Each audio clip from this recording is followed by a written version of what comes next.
it's that now what do I do conversation that sometimes you need to start at the end in order to really get to the beginning. It's kind of like equivalent, I think, of when you're writing a screenplay. You can't write a screenplay, an effective screenplay. I'm also a writer, if you don't really know the end. And if you really see the ending and you know the ending, then you know how to weave to it. Now, we think about the ending in terms of, okay, well, my ending is an IPO or my ending is an exit. Well, of course, but that's not really the ending. The ending is you have a product, you're out there, and now you're engaging with your consumers. And you want the consumer, whoever it is, whether this is an enterprise or whether it's just a consumer, to be saying, yes, we need that. Yes, we want that. Where do we sign on the dotted line? And I think more time needs to be spent in that space than it does in R&D, which is where we all love to spend our time because that's where the birthing happens. That's where the creativity happens.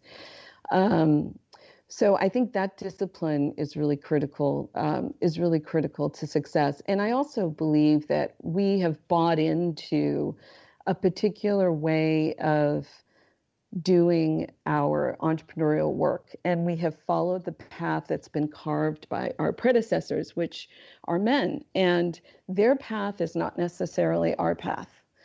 And I really hope with we to forge a new path, because it's not working for us. If over the years we've only been funded 2 to 4%, something is wrong and the system is broken for us.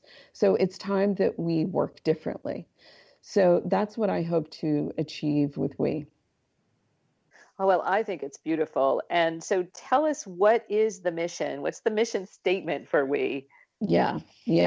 I mean, our mission is to have a direct and impactful role in the financial success of women entrepreneurs by having women entrepreneurs basically fuel that success for other women entrepreneurs. And I want to use the Hollywood studio model to do that. So we is an innovation studio. And by that, I mean, for people that don't really understand a studio system, if you're a producer or a writer or a director and you have a vision for a film or a TV series, you go to a studio because the studio typically is the entity that provides the funding, kind of like a VC or an angel network or private equity if you're further along in your company, provides the funding to actually see that vision be executed. And then the studio manages everything from the marketing to the distribution and, the whole gamut from A to Z.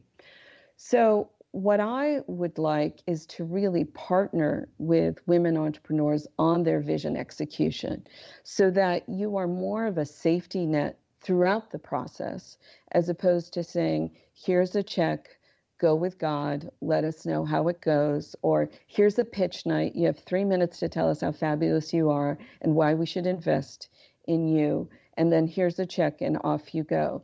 I feel that so many women are out there reinventing the wheel every single day, and it's a waste of time because we should be focused on building our product and our vision, strategizing on our go-to-market strategy, making relationships with our customers, and getting enterprise partners so that we can legitimize our business to future investors. And everybody is very focused on raising capital or getting guidance on finding your bliss. Finding your bliss is not going to build a business.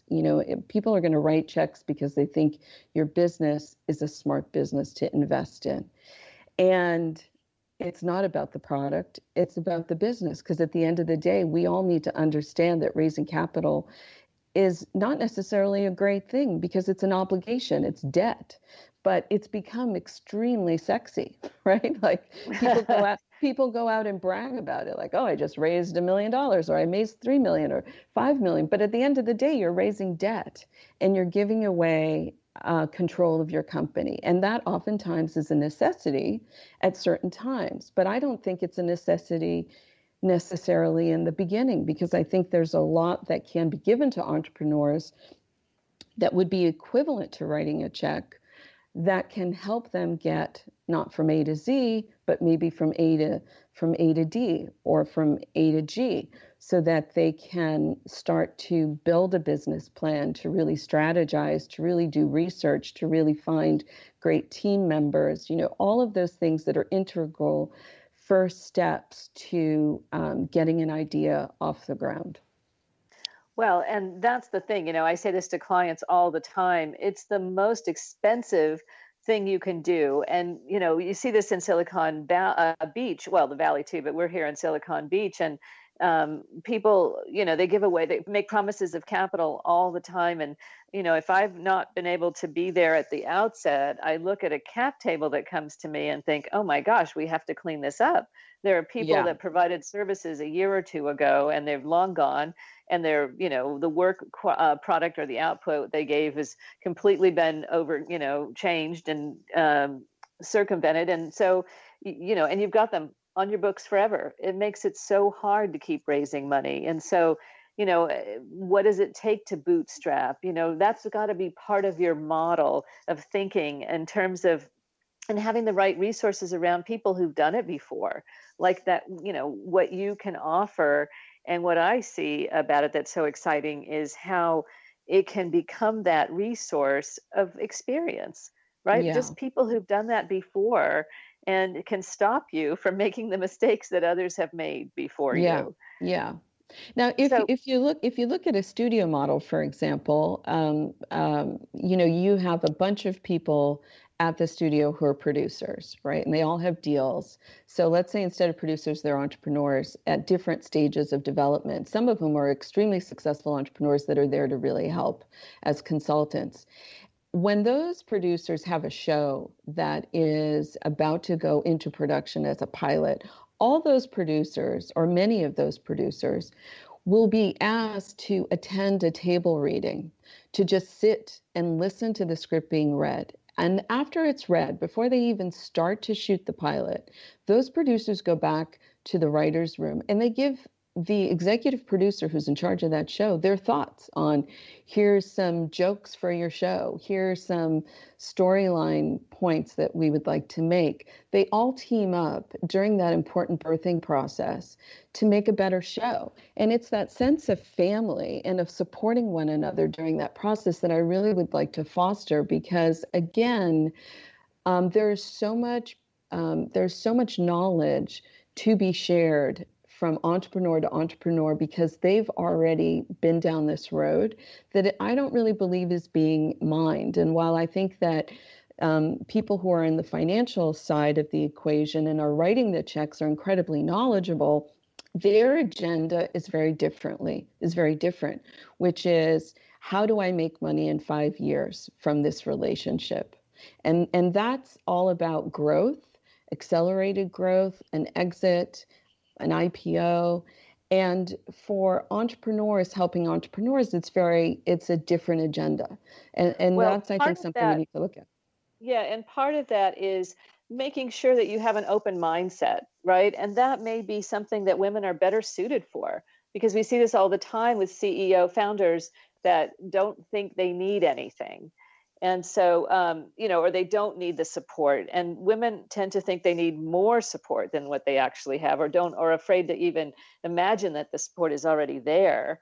So let's leave our listeners with one final thought, if you will, about what's the thing that they can do immediately. What's your words of wisdom from Fernanda?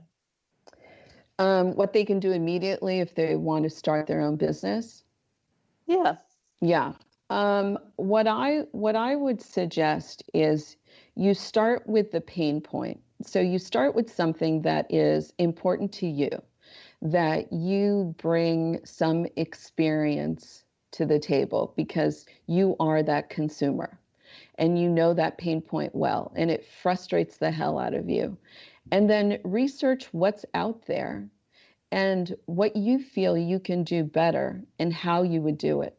And then I would set out to get a group of people together that share the same experience with that product or service and pick their brain about what they would like to see and what's not available to them. And I really would start strategizing on what that product or service would look like and who you would sell it to, and talk to people who would be your buyers and start there. Well, that is brilliant roadmap that you've given us and so much wisdom today, Fernanda. I'm so grateful. I think we could have talked for hours, and I'm definitely going to have you back because we barely have scratched the surface of you, your wisdom, your stories, or any of that. So thank you so much for joining us today and for sharing all the wealth of information, wisdom, experience, and expertise that you have. And tell our listeners how we can find you. You can reach me through you can just email me at info@womenentrepreneurs.global. Perfect. Thank you so much. And thanks everybody for joining us today. We had a fantastic conversation from Fernanda. Take care. Thank you. It was a pleasure.